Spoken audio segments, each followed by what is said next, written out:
Luke chapter 22. Now the feast of unleavened bread drew near, which is called Passover, and the chief priests and the scribes sought how they might kill him, for they feared the people. Then Satan entered Judas, surnamed Iscariot, who was numbered among the 12. So he went his way and conferred with the chief priests and captains how he might betray him to them. And they were glad and agreed to give him money. So he promised and sought opportunity to betray him in the absence of the multitude. Then came the day of unleavened bread, when the Passover must be killed, and he sent Peter and John, saying, Go and prepare the Passover for us, that we may eat. So they said to him, Where do you want us to prepare? And he said to them, Behold, when you have entered the city, a man will meet you, carrying a pitcher of water. Follow him into the house which he enters. Then you shall say to the master of the house, The teacher says to you, Where is the guest room, where I may eat the Passover with my disciples? Then he will show you a large, furnished upper room. There, make ready. So they went and found it just as he had said to them, and they prepared the Passover. When the hour had come, he sat down, and the 12 apostles with him. Then he said to them, With fervent desire, I have desired to eat this Passover with you before I suffer. For I say to you, I will no longer eat of it until it is fulfilled in the kingdom of God.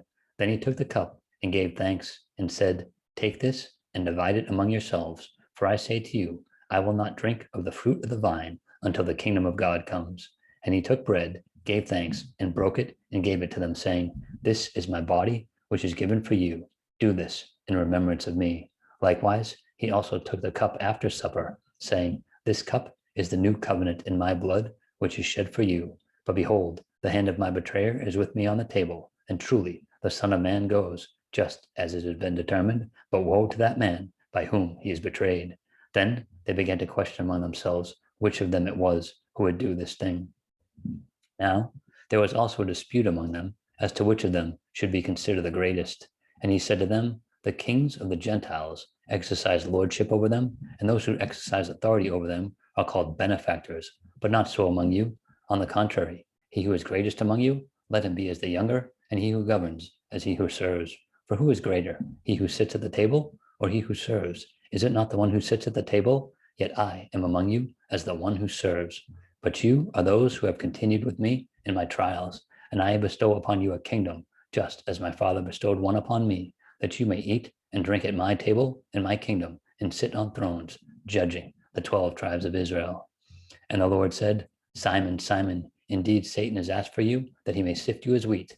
But I have prayed for you, that your faith should not fail. And when you have returned to me, strengthen your brethren.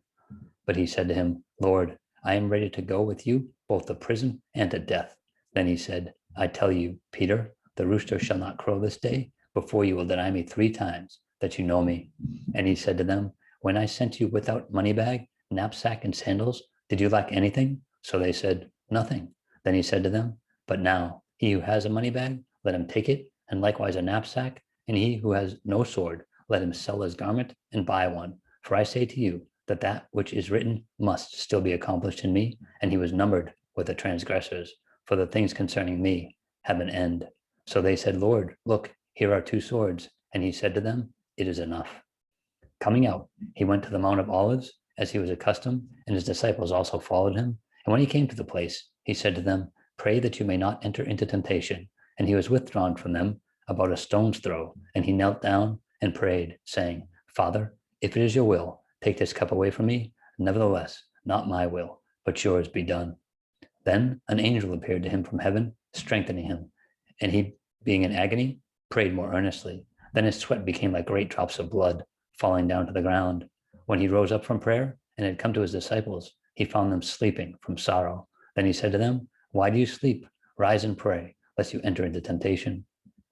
And while he was still speaking, behold, a multitude, and he who was called Judas, one of the 12, went before them and drew near to Jesus to kiss him. But Jesus said to him, Judas, are you betraying the Son of Man with a kiss? When those around him saw what was going to happen, they said to him, Lord, shall we strike with a sword? And one of them struck the servant of the high priest and cut off his right ear. But Jesus answered and said, Permit even this. And he touched his ear and healed him. Then Jesus said to the chief priests, captains of the temple, and the elders who had come to him, Have you come out as against a robber with swords and clubs? When I was with you daily in the temple, you did not try to seize me, but this is your hour in the power of darkness. Having arrested him, They led him and brought him into the high priest's house, but Peter followed at a distance. Now, when they had kindled a fire in the midst of the courtyard and sat down together, Peter sat among them, and a certain servant girl, seeing him as he sat by the fire, looked intently at him and said, "This man was also with him." But he denied him, saying, "Woman, I do not know him." And after a little while, another saw him and said, "You also are of them." But Peter said, "Man, I am not." Then after about an hour passed, another confidently affirmed, saying, "Surely this fellow also is with him, for he is a Galilean." But Peter said, "Man, I do not know what you are saying." Immediately, while he was still speaking, the rooster crowed, and the Lord turned and looked at Peter. Then Peter remembered the word of the Lord, how he had said to him, "Before the rooster crows, you will deny me 3 times." So Peter went out and wept bitterly.